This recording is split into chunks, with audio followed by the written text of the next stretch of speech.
Quand tu vois un comportement de l'autre qui t'agresse, hein, quand quelqu'un t'agresse, mais dans son comportement que tu supportes pas, écoute ça.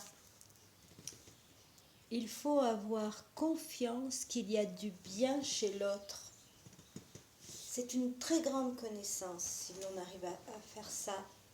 Même chez quelqu'un détruit à 95%, il faut séparer le bien du mal pour viser et s'attacher à ce bien en lui, en cette personne,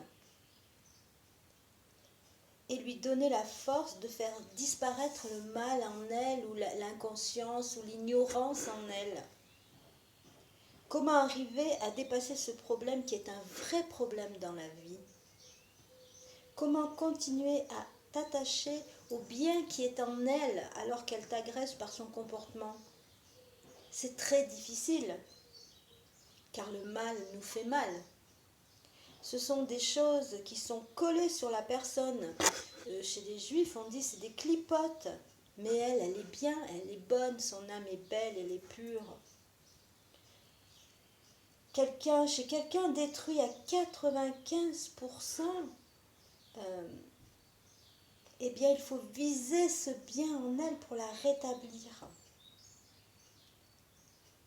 Comment arriver à faire ce tri? Si tu arrives à faire ça, la personne fait teshuva.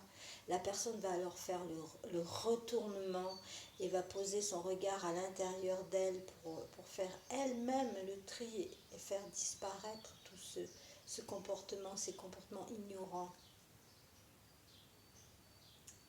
Parce que tout le reste, tout ce qui n'est pas bon en la personne, ce sont des poubelles qui lui sont tombées dessus. C'est ce que dit, voilà, ça c'est les paroles de Rabbi Ifra Avraham.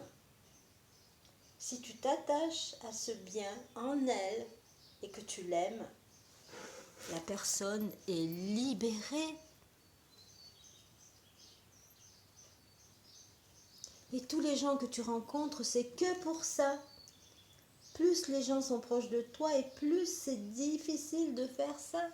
Pourquoi on voit plus le mal chez les gens que l'on est supposé aimer?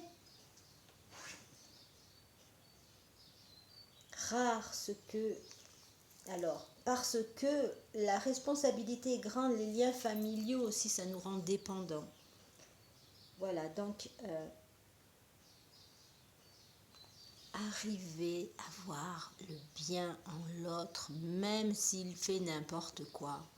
C'est ça, lui donner de l'amour, mais c'est ça, il n'y a rien d'autre. Du coup, tu verras le bien qu'il y a en toi, même quand tu fais n'importe quoi. Et attache-toi à ce bien, attache-toi à cette vision pure de toi et des autres.